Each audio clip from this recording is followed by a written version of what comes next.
Hello, Gemini. This is your weekly astrology and card forecast, for the week starting October the 2nd, 2016. And hello to you, Gemini Moons and Gemini Rising people as well. Now, one of the things about this week that I wanted to talk about in the astrology is that we've got our fair share of squares. Okay, and squares can always bring good news, but they're good news with rough edges. I'll put it that way. Good news with rough edges, if we're willing to accept good news with rough edges. And the only reason I'm saying that is because there just is this very, very powerful energy on the air, which is kind of forcing people to, if they're not mindful, or if they're getting hijacked by these energies. Sometimes I've noticed people kind of, if it's got a rough edge, like it's 95% perfect, well, that extra 5% somehow outweighs the 95% of perfect, and they throw away a good opportunity. And so this is definitely the kind of week where it's like, hold on, can we deal with that? Can we work with that? Can we accept all of it, rough edges and all? And a lot of this is happening between your 5th house of love, romance, and basically your whole creative, more fantastical, imaginative side, and even your personal, your personal artistic, creative expression, and your 8th house of intimacy and shared resources. And the first such instance happens, between Tuesday and Wednesday, when we have Mars in your 8th house of intimacy, forming a square with Jupiter in this love area. Now, whenever Jupiter is involved, even if it's a square, it's usually very, very good. But what happens with Mars and Jupiter as a square, sometimes we may end up with too much of a good thing, and we might find ourselves burning out a little bit. It's kind of a rains it pours kind of aspect. And if this is happening between love and intimacy, it's very important to understand when we can actually savor our time together and make sure that we're not binging on our time together. In love relationships, there is such a thing as giving away the goods too soon. And yeah, sometimes we always think about giving away the physical goods too soon, but what about giving away the emotional goods too soon? That whole, I'm going to pour my heart out and give you my whole life story in psychotherapeutic talk therapy, on the first date. In a sense, that is also giving away the goods too soon. We can actually have a wonderful opportunity to set either a new romantic opportunity in motion, however, or re-cement the bonds in an existing love and romance if we pay attention to where we don't have to try and cram this in all at once. Be careful about binging on the romance and the intimacy earlier on this week, because that can create a burnout. It can be draining. We don't know it's happening, but it does. So, again, it's still good. It's just got a bit of an edge on it. On Friday, we've got the Sun in your 5th house of love and romance, forming a square to Pluto in your 8th house.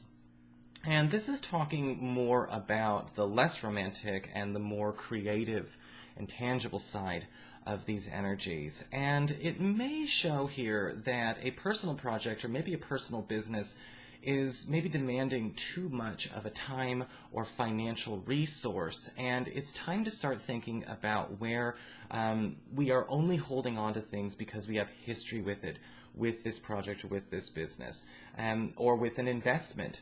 Sometimes we get attached to the arrangement or the contract that we have, or the tools that we have. We get attracted to, attached to the schedule that we have.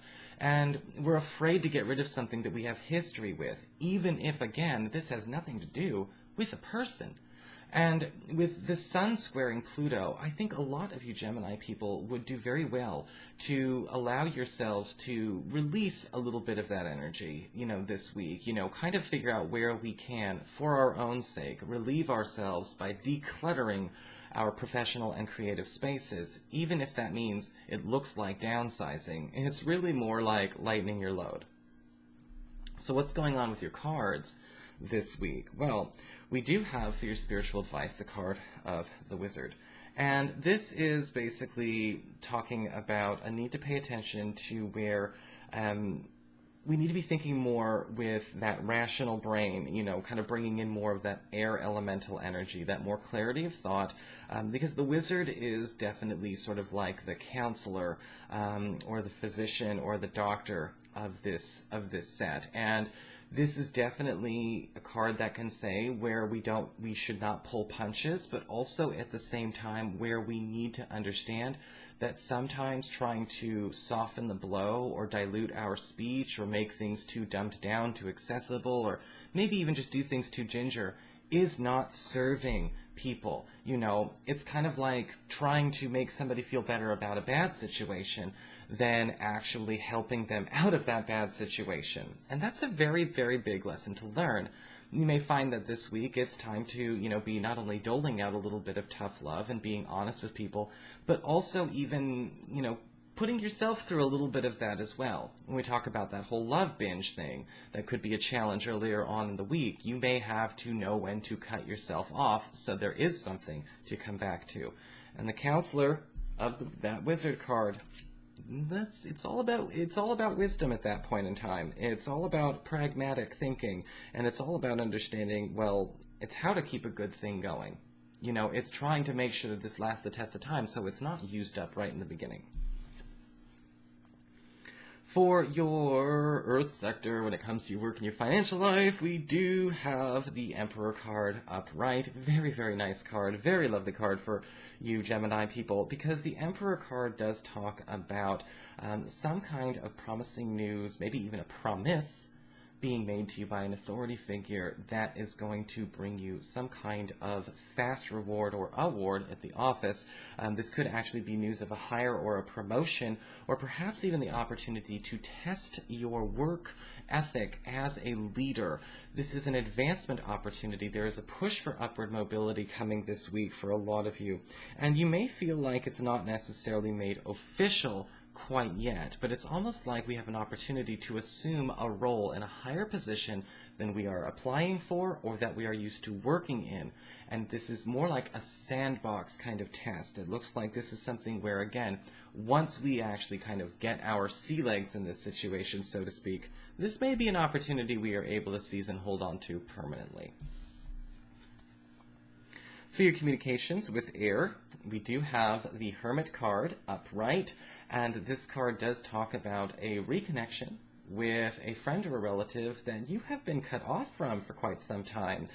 This may actually not even be something that is negative. This could just be somebody who's kind of dropped off the face of the earth. This could be somebody who's sort of, they've been spending a lot of time either to themselves, maybe they've been a bit more introverted, maybe they've been traveling, but we actually have a really nice reunion going on. And the nice thing about this Hermit card, very much like the Wizard card, it's always talking about somebody who is just going to help you get to the bottom of something, get to the solid truth, and maybe even help you get to the solid truth about your own roots, because sometimes we do need somebody from way back when to help us, to help bring us back to who we really are, outside of all the conditioning of the present situation, when the job, the family, the romantic relationship, or the peer pressure starts making us go and pull us in all kinds of directions. Usually it's like a good old friend, or a good old relative who kind of is like, well, hold on a sec. No, hold on, Gemini. This is who you are. This is who you are.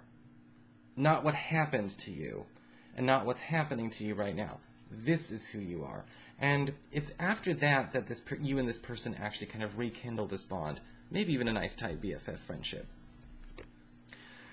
Your challenge this week with fire is the King of Wands upright, and this card could show up as an individual, a fire sign, an Aries, Leo, or a Sagittarius, or somebody who might have a lot of that going on in their chart.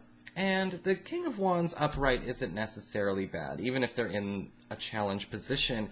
It just has a lot to do with, again, people not really thinking about how to make something last longer than just the moment, King of Wands people tend to focus a little bit more on immediate gratification and immediate payoffs. And sometimes, again, very much like that binge mentality, they have a tendency to sometimes also use everything up, whether it's using up a time resource, using up a financial resource, and they don't mean to do it like in a negative or irresponsible way, but it's really kind of of an ungrounded kind of way. Now, luckily, Geminis, my zodiac cousins, remember I'm a Virgo, we're both ruled by Mercury. I don't want to get into a debate about Vulcan and all the other stuff right now. Not here.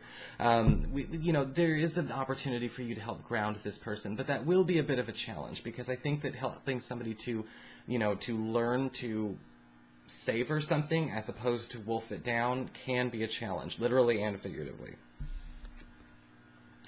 For your emotions, when it comes to your romantic life, we do have the Three of Swords inverted.